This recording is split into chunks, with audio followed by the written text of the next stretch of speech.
Hello everyone, welcome to the first video in a new series. I'm going to call this Comic Book Shops Hits and Misses.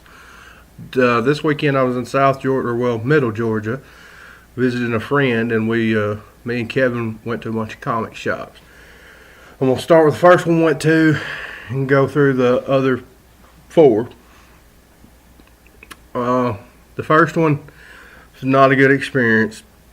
I went back and forth about saying these people's names, and I wish somebody would have told me not to go, because I had a terrible experience, and it started us off on a bad foot down here to me, because I thought, well, these people aren't going to want to deal with us. It's Middle Georgia Cards and Coins. So Middle Georgia Cards and Coins in Milledgeville, and we're actually in Macon, and Milledgeville's a little ways away. So we called first to make sure that the guy had comics, for one, because it says it's a card and coin shop, and the only picture I could find on the internet was a bunch of die-cast NASCAR cars. And turns out, yeah, he had comics. He said, yeah, man, I got comics I need to sell. The more you buy, the less you pay. So, all right. So we go down there, and it's not real well organized, and there's all kinds of stuff in there. There's a ton of comics, though. A ton of comics, and it's kind of organized by title. Like in the main bins, there was bins down the wall, or it was really a table with long boxes on the top and bottom on the right wall, and then there's a little alley, and on the left there was some over there. But there's also Tupperware crates full of comics just sitting everywhere that you got to dig through to find. And we looked for a little while, and the guy, before we started, Kevin asked him how he priced, and he said that just to get what we wanted, he'd see we could make a deal. So we go through, and I get on the X books because I know quite a bit about the X books. You know, X-Force, X-Men, New Mutants, the new X-Men, or the regular X-Men title, not Uncanny X-Men, and there's a lot of key issues, lesser key issues that he had. That was like first appearances of real minor characters, and it's a huge speculation, but the way the way Fox has been doing, they've been pulling nobody characters from those series and putting them in the new movies. So, you know, it could pay off big or it could not, but most of them's dollar books anyways. So I had a nice stack of those. Kevin had some stuff that he was really excited about. And we'd been there about, at this point, probably 2.5 hours, digging through long boxes and boxes and boxes. And I'm not complaining about that. That's what we do. That's what you do when you go to a comic book shop. The problem, none of his books was priced. None of them. He had a very, very tiny shelf. It was probably 4x8, and then an angle that had some comics that he had priced himself. And it was stuff that was not, there wasn't nothing. Like, they hadn't been, there was I can't remember the number, but there's an Uncanny X-Men that's got Forge in a yellow and blue suit, and like Strong Guy, it's 3 or 4 of them on it, and he had it at $12. Well, it's a $2 comic. It's not worth nothing. It's not a key issue. It's not, there's nothing happens, and even in the Overstreet, it don't price but for like $3.50 in mint condition. You know, it's not a comic that anybody's seeking after. Anyways, it was getting time. We knew it was going to take him a little while to price them. And he had all the die-cast cards. He had a bunch of vinyl. And he had crates of Life magazines. He had crates of Playboy magazines. He had cards. It was just stacked everywhere. And in talking to him, he said that, we're just in conversation back and forth, because he didn't really help. He just kind of sat there and let us dig through stuff. Every once in a while, he'd be like, well, that's, I don't know if I've got that, or you'll just have to dig. You know, that was his big thing. You'll just have to dig. There's no telling what's out there. And we did. We dug a lot. Well, he starts pricing them, and he's at the front, or the back of the store, rather, and most of our books are at the front. We stacked them on top of long boxes. And his long boxes was a mess when we got there. And a real mess. I mean, there's books and T-shirts and stuff everywhere. It was obvious that the guy wasn't really interested in comics, or if he was, had been somebody had really went through the comics, and that wasn't true either because we found some good stuff. So I go up there with my stack. I took one of my stacks up there first because it was probably a long box and a half, 2 long boxes full of comics that we got out.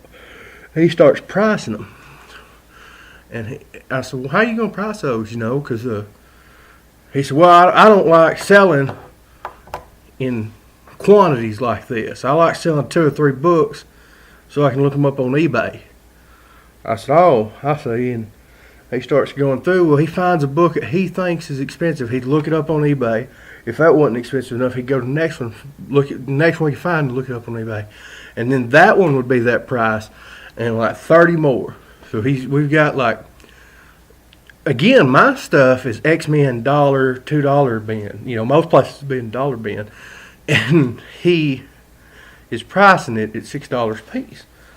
And I said, this is not going to be pretty because it's not the way that he presented it. He's like, "Oh yeah, cheap. They got to go. I can fill this up again." Well, then he comes up with an astronomical price, and Kevin and him start talking. Kevin didn't lose his temper or nothing. I walked out, but he's like, "Oh, some of these books I could sell on eBay." He said, and one of his quotes was, he'd never read a comic. He didn't care if they quit making them tomorrow. He didn't like comics. He didn't intend to get in comics, and they was trash. And everything they put out now is trash. But this man's never read a comic. And he also told us that if we bought all the comics, which he wouldn't price, if we bought all the comics on the floor, he could fill it up and do it 3 more times. The downstairs and the attic was full of comics, and I do not doubt that. I'm sure that he has that many comics. He said that he didn't have to sell anything. This was his retirement. And he also had, like I said, he had vinyl. He had some action figures, a few trade paperbacks. He didn't have much comic related stuff besides the comics. With that being said, all of his Google reviews are really, really good. And maybe it was a bad day. I don't know. But I know I had a terrible, terrible time down there, and it was really disheartening to be our first comic shop. Okay, so we left there and went to Heroes and Villains of Warner Robins. Heroes and Villains of Warner Robins is our next, and I wasn't real happy with the last thing because we'd spent, by the time it was all said and done, about 3.5 hours there and didn't buy anything. Nothing. Heroes and Villains of Warner Robins. This place was a really nice comic store. They didn't just sell comics. They sold magic cards. He had a lot of singles in a case up front. He had some key issues. The owner was there. He had a couple employees there. He had dollar bins. He had comics separated. I mean, it was a good comic store. The owner was nice, We bought a little bit of stuff there, but that was a good place. It's definitely, I would stop back by if I come down here. Comics Plus of Macon. We come back to Macon, and this place is supposed to be, our friend down here is like, "Man, this is the best comic store ever. It's huge and stuff." I said, I don't know. It can't be that great. It's 2 stories. He's got a downstairs. It's huge. He's got all kinds of key comics on the wall. He's got pops all everywhere. He's got graded comics, ton of graded comics. He's got Magic. And the last place had people playing Magic and Warhammer in the middle. They also carried Magic. The comics was kind of around the side, and he had a bookshelf and a bin out like a row. But it was nice. It was laid out really well for what he had out. It was perfect. Back to Comics Plus. There is. Man, he had it was set up nice. They had a back room that was vintage toys. He had a flag. He had a complete USS flag. He had G.I. Joes. He had some G.I. Joe stuff in the back. In the boxes rather. He had like 5 Sky Strikers. He had all kinds of stuff. He had some He-Man toys, some Ninja Turtle toys. He had a ton of Transformers, of original Transformers. I mean, 4 or 5 of the display cases, glass display cases with the glass shelving. It was nice, and the mirrors in the back. It was a really, really nice store. It was really well laid out. And We got some stuff, but we haven't went back there yet to finish. It'll probably be tomorrow when we stop back in there. And the next one. So yesterday we went to Atlanta, and most of y'all know Sunday is not a good day for comic shops. Most of them's closed. But yesterday we went to Atlanta. We ate at the Vortex. I got a macaroni and cheese chimichurri. I had pulled pork. I got the coronary bypass single burger or something. It was like bacon grilled cheeses and a big burger with a fried egg and more bacon. It had 9 pieces of bacon on it and like 10 pieces or 12 pieces of cheese. It was amazing. And we left there and went to Oxford Comics and Games in Atlanta. This is my absolute favorite shop we went to. It was a fairly small shop. It was the front of the shop, and it was on a hill. The back of the shop's like on stilts. From outside, I mean, it's not no new big fancy building. Comics Plus Macon's downtown, like it's right downtown. You know, it's a nice area if you've ever been to Macon. Oxford Comics and Games. So we go in, and they've got Magic older sets, and there's like what they're selling boosters out of on the wall, but they're turned sideways to save space. And going in, you could tell like these people really cared about the hobby. And it was a woman, I believe, owned it. I know she owned it, and I think her daughter, I'm not sure. And they had another employee. That was all super helpful. And the woman was knowledgeable. Like I asked about Death Comics. I've got another video I'm going to upload about the Sandman series. And she said, well, it'll be back here. I'll show you. And she takes me to say, she's like, this is the Sandman. This is where I try to put all Gaiman's work and all the tie-ins to that universe and all this. I picked up Dream Hunters, Little Endless Storybook, and the first Dead Boy Detectives. And I'm still holding off on the what's the other one? Sandman Mystery Theater.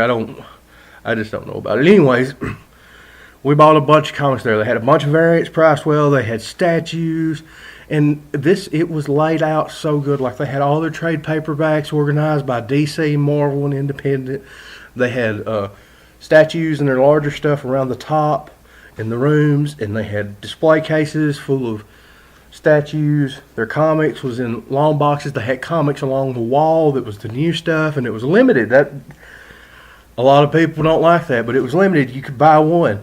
But it was cover price. It was great. It was great. That was my favorite shop that we went to, and I will absolutely stop by there. It was nice, friendly, personable, knowledgeable. Greatest shop that we went to, hands down. Those people they really care about the hobby, and it shows. You know, it shows that they care. They want people to enjoy themselves, and they want to have the store for people to enjoy themselves. And there was constantly people coming in and out. They didn't have nowhere to play Magic, and you know, honestly, I used to be a big Magic player, but that's fine with me. I understand. I get it. You give up so much space to accommodate Magic players, and with stock like this woman had, I mean, there wasn't room. The stock versus the square footage she had, there wasn't room for it. And I loved it. It's honestly my favorite place. Next, we went to Steel Collectibles. It's in Kennesaw. And Steel Collectibles, going in, I didn't know because it was just a really new building. And there was a bunch of people hanging out in there. You know, didn't seem like many people was really buying anything. It turns out it's a really good stop. It's a great stop. And the owners there are super nice too. We bought a ton of pops there. And they had some rare G.I. Joe stuff. They had a G.I. Joe Killer Whale Night Force that was complete, but 2 of the vanes behind the fan had been glued. They had a bunch of loose G.I. Joes, Ninja Turtles, had a couple Ghostbusters, quite a bit of Transformers. Their comics, they didn't have a ton of comics, but they did have comics. They didn't have nowhere to play Magic. I don't think they even sold Magic. And I enjoyed it though. It was a nice shop. And if you're into pops, man, they're where to go. They had a whole case of more expensive, their higher end pops. It was awesome, and they had their key more expensive comic books right behind them, behind the counter. They had a ton of video games. They had all kinds of video games, accessories, especially vintage games. You know, Nintendo, PlayStation 1. It was really good experience. Overall, my experience in Georgia at comic shops has been good. But right off the bat, I really didn't know. I thought that we was in for some serious trouble after Middle Georgia. Cards and Coins, Milledrill. I mean, that guy like flipped a switch on us. But the rest of them, excellent people to work with, great shops. But my favorite, hands down, is Oxford Comics and Games. It's in Atlanta. If you're passing through Atlanta, look those people up. I mean, it's a really nice shop. You can tell they enjoy the hobby, and just the way it's laid out. I mean, it's nice. It's really nice. It's easy to find. You'll know fairly quick. Like if you're looking for a key book, you'll know fairly quick if they have it or not because it's laid out so well. Anyways, I'm gonna get off here. I've got another video I've got to edit that I'll probably release tomorrow if I get a chance to edit it. If I don't, I might just release it anyways. I finally got some editing software. I haven't figured it out yet. This video I just recorded. I'm gonna watch it and post it if I didn't mess up too bad. I appreciate everyone taking their time out of the day to watch this. This one's probably gonna be 17 minutes by the time I'm done. Remember to watch, like, share, and subscribe. Thank y'all and have a great night.